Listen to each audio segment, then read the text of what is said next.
Frangin Ryan, dites donc. Et donc, oui, 4 litres 7 fois 2. Il y a presque 10 litres de carburant dans cet avion. Mais forcément, il est juste énorme. Regardez ça. Le Rafale, car c'est lui, bien sûr, un classique. Top décollage, regardez.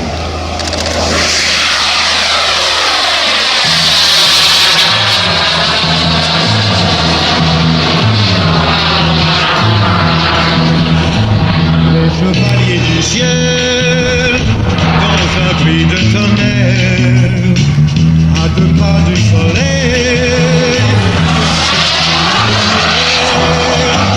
Moitié ange et moitié démon, mauvaise tête mais gentil garçon. Ils ne savent plus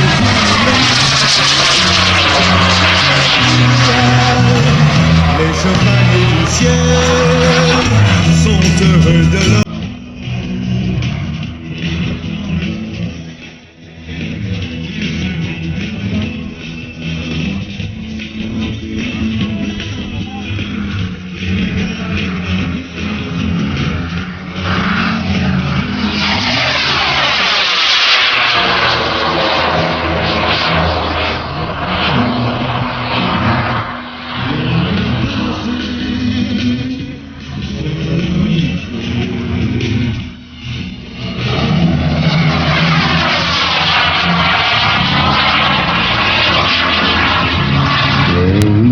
La propos musicale, bien sûr, merci Christophe.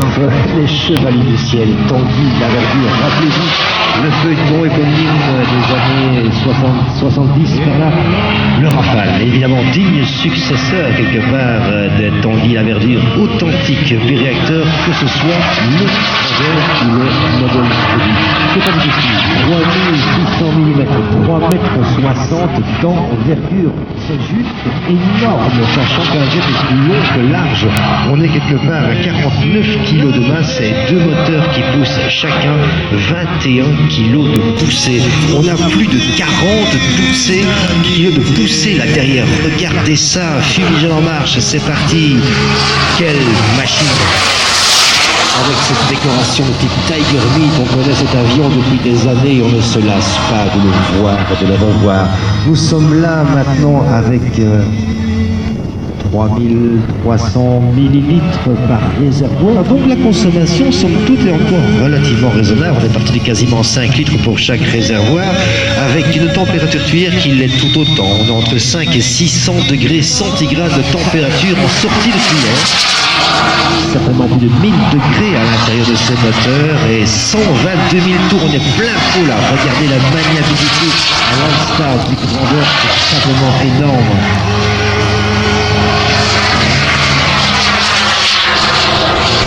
Alors j'ai forcément déjà eu l'occasion de voir et de commenter cet avion un peu partout en Europe. Et bien je peux vous dire que chaque fois que je le vois se monter sur un terrain au petit matin, c'est toujours impressionnant. La clé d'aile par exemple, donc ça veut dire la pièce qui maintient les deux demi-ailes, les deux ailes au fuselage, c'est un véritable, comment dire, c'est un morceau de tube de métal, d'aluminium qui doit faire un diamètre de 5 ou 6 cm et qui fait plus d'1 mètre de long.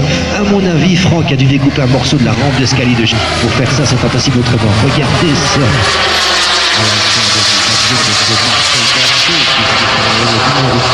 Les écarts de vitesse des avions à configuration sur Delta sont impressionnants. Et non seulement Delta, mais également Canard. Vous connaissez maintenant le principe, un avion Canard, c'est un avion dont le stabilisateur est placé à l'avant de la machine. Dans ce cas-ci, des petits canards placés juste derrière le cockpit et qui sont là, bien évidemment, pour optimiser la maniabilité de l'engin. Regardez ça.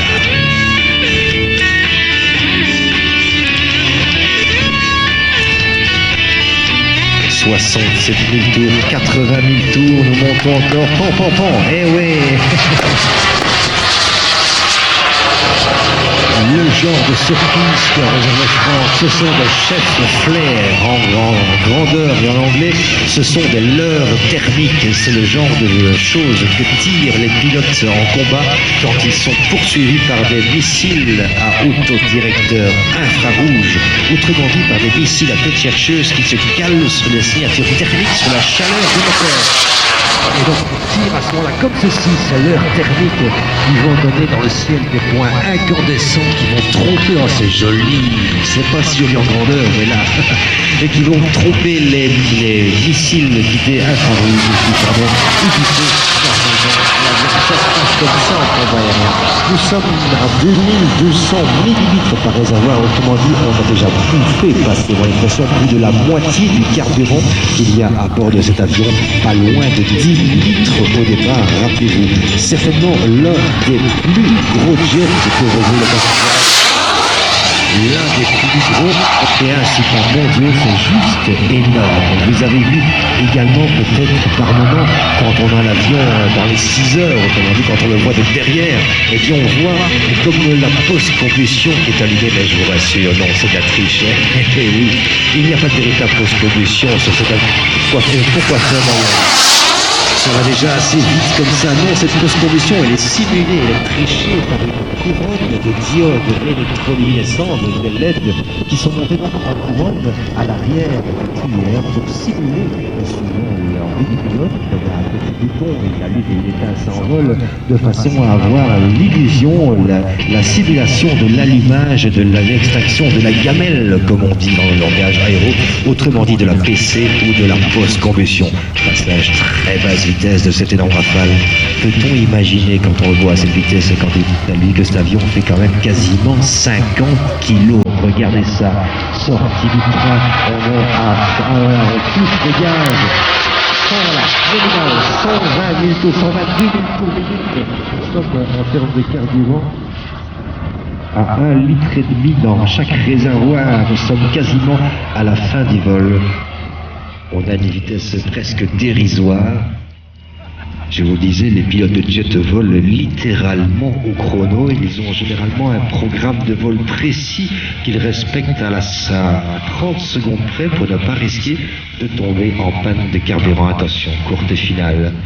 Malgré ces 50 kilos, ça n'en finit pas de voler. C'est joli, c'est joli, c'est joli. Il a raison. Overshoot, voilà, avec la post-combustion que de allumée. Nous sommes ici à 1,2 litre par réservoir restant, ce qui veut dire qu'il y a le temps de refaire un tour. C'est prévu, évidemment. Regardez la manche à air, le vent est légèrement latéral, mais surtout il est très établi. Ça veut dire que ce vent peut être un allié ou un ennemi. C'est un allié parce qu'il permet de ralentir la machine, mais peut-être un ennemi parce qu'il empêche la machine de se poser. Elle garde sa portance, elle refuse le sol. Et donc, regardez, ça n'en finit pas de descendre. Mais là, c'est bien, c'est très bien. Et c'est superbe sous vos applaudissements. L'énormissime rafale de Franck.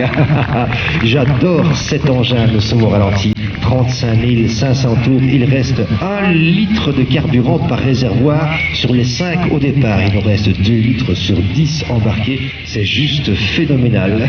Vitesse indiquée 0 km/h, d'après Samuel, je passe son contrôle, l'avion est capable de plusieurs centaines de km/h, on ne le dirait pas du fait de sa masse juste énorme, et pourtant c'est ça, l'un des avions les plus mythiques qui soit, présenté presque comme chaque année, je vous disais, par l'ami Franck. Merci à lui, évidemment, pour cet étonnant moment de bonheur. Voilà.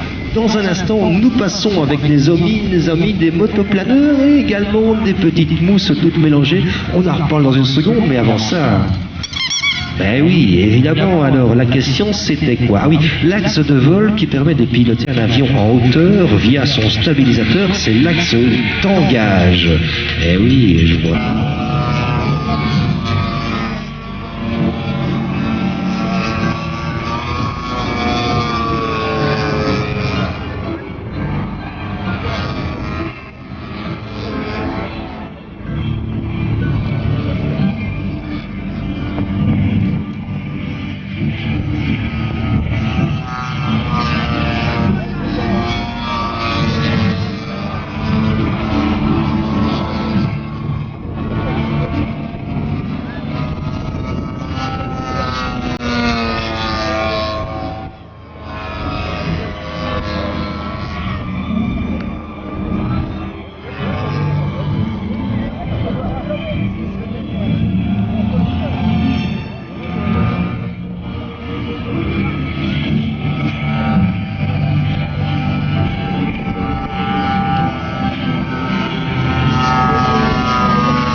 absolument qu'un jour tu ne sortes d'avion dans la couleur du film, une arme à parachutisme en la demi-tonneau pour être dans le film. Merci Guillaume, et le Becker, Newman vient se dire merci à la Coco.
De la roulette monotrace, autrement dit, une train d'atterrissage monoroue, une seule roue sous le fuselage pas gonflé qu'on a décollé. Je ne sais pas si vous avez le temps de voir, malgré les dimensions colossales de ce planeur, et bien comme toujours, le planeur a décollé à bord pour l'instant.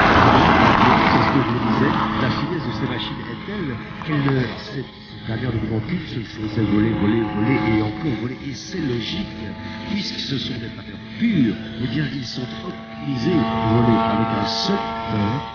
Et bien la nature, tout simplement, l'air qui les entoure. Et voilà pourquoi les planeurs sont certainement les plus extraordinaires machines à voler qui soient. On est en train de monter avec deux spécialistes de la question, ça se voit, regardez, la remorque est complètement tendue en permanence malgré les 7,50 m de plume. Il ne faut pas ce n'est pas de trop d'avoir les 110 cm3 ou 111 dans le nez de remorqueur pour aller monter cet attelage là au-dessus. Regardez, en quelques secondes, on est déjà presque satellisé. C'est juste énorme. Alors on guette le tout, voilà. On va aller se positionner. Et top, c'est fait, largage. Bien évidemment, les deux pilotes ont chacun le loisir de larguer de leur côté de la machine, mais dans 90 matériaux composites, que ce soit de la fibre de verre.